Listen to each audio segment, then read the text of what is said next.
দেখে তেল দে চুলাটা বন্ধ করে দে। আমার মনে হয় পানি ছিল করাইছে। শাশুড়ি বুঝিয়ে দে সবগুলা। হ্যাঁ দে নাড়া দে। তেল কি দিবি নি আর একটু? বস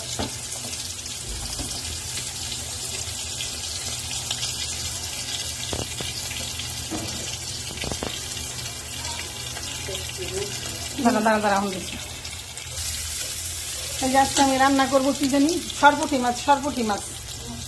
রসুন মাছ খেতে না জানি, ঝাল কমাই নি। হ্যাঁ তেলে রসুন কিংবা পানি দিতে আপনারা জালটা বন্ধ করে নেবেন, আমি বারবার বলি। হ্যাঁ দে পানি দে, চুলাটা বন্ধ করে দেবেন, বন্ধ না করলেও কমাই নিবেন। দেখেন না, আমার মরেও মাছটা কমায় নেই, কত উপরে আগুন উঠছে, এরকমই কত, বুঝছেন?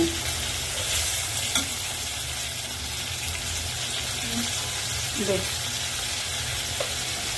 আমি তো ভালো মানুষ, এর লিগে এরকম করে। দেখ লবণ একটু বেশি দিই,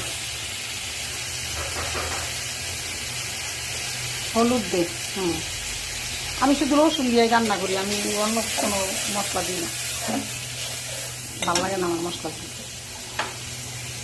আপনারা দিতে পারেন, আমার কিছু ভালো লাগে যা যেমন ইচ্ছা।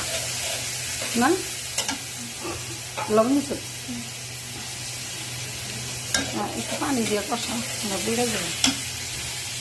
একটু পানি দিয়ে মশলাটার কষা।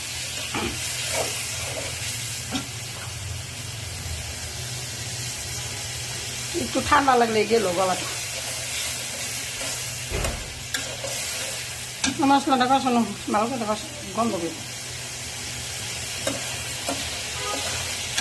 তুইও তো আমার মতো অস্থির, ধৈর্য নেই, আমারও ধৈর্য নেই, ধৈর্য কম।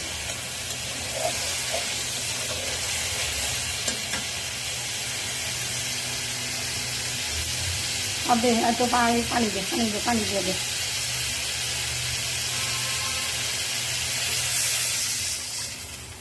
হয়ে গেছে, পানি দিয়ে দিলাম। মাছ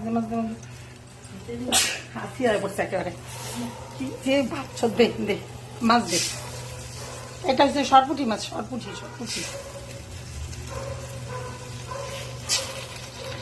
এই যে আমার সরপুঁটি মাছ আমার প্রিয়, দেশি সরপুঁটি। কতগুলো আছে চাষের, এগুলো চাষের না, এগুলো দেশিটাই খেয়ে আমি। কই দেশি, সরপুঁটি দেশি, বেশিরভাগ দেশি মুরগি। হ্যাঁ আর একটু বানি হয়েছে। হাত ধন্যবাদ পরে দিব, হোক আগে না, ঢাইকে দে। সুন্দর করে ঢাইকে দিচ্ছিলাম গো মরিয়ম বিবি। হাত ধন্যবাদ দে।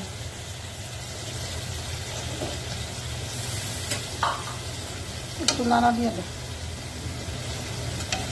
বেশি শুকিয়ে ফেলেছি, পানিটা আগে দিলে হতে পারলো, তো শুকিয়ে ফেলেছি। উল্টাই দিই।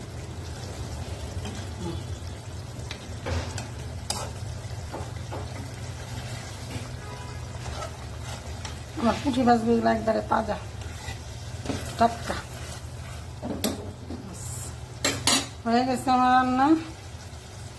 আপনারা এরকম পুঁটি মাছ রান্না করে খেয়ে দেখবেন, খেয়ে অবশ্যই লাইক কমেন্ট শেয়ার করবেন, এইটাই আশা রাখি। আল্লাহ হাফেজ।